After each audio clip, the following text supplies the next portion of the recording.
on, guys? You guys all know I have a SeeStar S30 and I've been waiting on this guy. Actually, was fortunate enough to get this from ZWO themselves. I still have another one coming. This is a sample model that they sent me to check out, but I did open it earlier, and this is actual production model. This is not a sample model. This is actually what you will get if you order it. So I was very happy to see that comes very nicely packaged. This is very cool. It comes with some stickers. Look at all these cool stickers. SeeStar, ZWO. So if you guys are sticker people, you guys could put these wherever you want. And the nice thing is the ones that I've been seeing do not come in the case. Mine actually came in the case. So go ahead and pop this thing out. Let me go and pause it real quick, take it out. So it comes in this really nice hard case, kind of like a fabric-y material. Very nice. It's not like the foamy one that the S50 comes in. This is more small and compact. Very nice. Yeah, this is kind of the standard now. I see this on a lot. I actually have a lot of night vision goggles. They use this kind of connection. Here you have the owner's manual. Here you have the solar filter for the 30mm. Here you have the charging cable, data cable. Here you have the tripod for it. I won't use this one. I'm actually going to use one just like my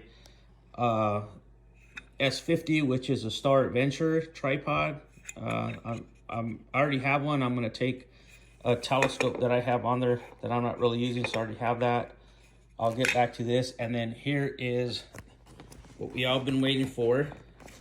Let me get this puppy out here. The S30. So I did open this up earlier. I'm just reopening it for you guys here on TikTok. Actually, I'm working on a video for YouTube, so I have to film in a different mode. This thing is very beautiful. Let's do a size comparison with the S50. So there's the difference of the size. It weighs a lot less than the SeeStar S50, but it does feel heavy duty. It is by no means lightweight. It is heavy duty. Just weighs a little lighter. I like the white color, I like the buttons. It does have the reset here on the bottom. But I did learn something about this, and I have seen a lot of people doing videos comparing these two. Well, that's kind of unfair. That's like trying to say comparing apples to oranges.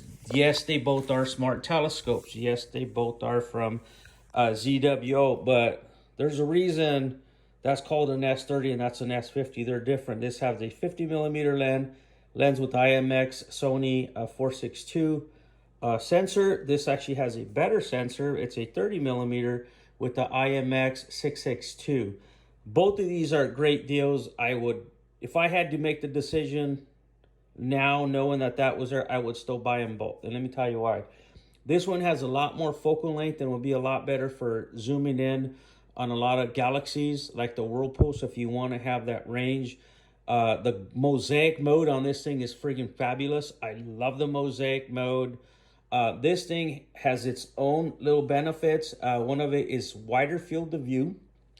Another one is it has the dual camera. SeeStar S30 has a 30mm aperture, and then it has this little tiny one here that is for wide field, and that comes in when you're viewing things. You can zero in on targets, kind of like the Dwarf 3 does. I don't own one of those, but I see they had that feature, and I thought it was pretty cool.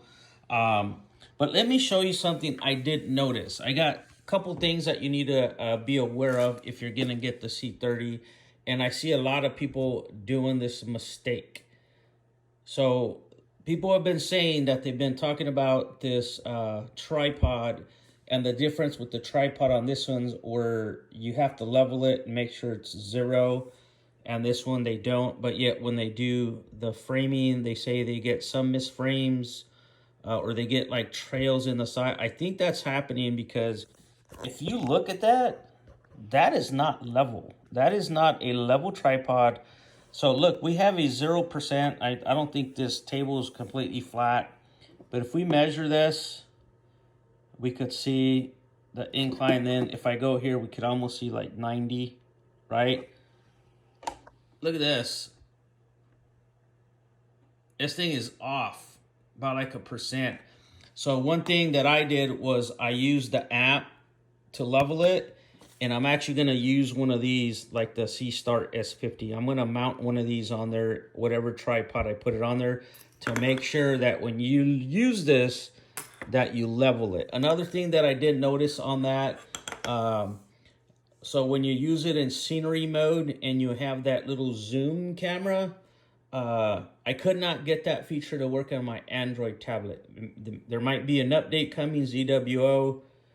Check that out. I will shoot you guys a text on that, but I could not get it to work on the Android tablet. I could get the zoomed in one, but I could not get the wide. I switched it over to my iPhone and it worked perfect. So if you guys are iPhone users, you guys are fine, but I know the S50 had that problem before. But all in all, I did take some scenery shots. I'll show you here what I did with them. So here I am just messing around with the wide angle camera on the top and zooming in on a sign down the street. Here is a mountain about a half a mile away. I'm using the wide field to zoom in on that flag, and then I will go ahead and I'll switch it to the zoomed in 30 millimeter with the IMX662 camera. Here we'll test out the focus. The clarity on these images is friggin' clear. I mean, I always test it out on that flag right there, and I'm switching between the images. Here we are zoomed in. I had it at 2 times. You can go 4 times, but when you zoom in, it does get pixelated. So I try to keep these kind of modes all the way to 1. We'll go ahead and we'll look at one more item here that's down the street, because that's all they look at. The moon is not out yet. Here's a flag down the street. We'll go ahead, we'll zoom in that. So all in all, I'm digging these features, and I'm sure you will too. I'm just waiting for the moon to come out, and we'll check this baby out, and then maybe tonight, tomorrow night, I'll connect it to TikTok Live Studio, and I'll use it on a live stream. But just watch out for more content to come. This thing is hella beautiful. It's built very well. Like it says, all I had to do was update it, connect it to the app, and now I'm going to start messing around with it. I'm digging it, but I'm going to show you some neat images. Again, I'm going to use this. I'm going to use the same tripod that the S50 to give it a fair advantage, but don't bother comparing them. They're different needs, different uses. I'm going to use that. I'm going to use that. This was sent to me by ZWO. I actually have another one coming, so I'm going to have 2 of these and 1 of those. So click on that orange card. Let me know what other kind of stuff you guys want to see on the S30, what kind of questions you have, and I will happily answer them for you guys. But give me a follow, give me a like and share this with people that are interested in these telescopes, and we'll go from there, guys. Thank you, and we'll talk to you guys soon.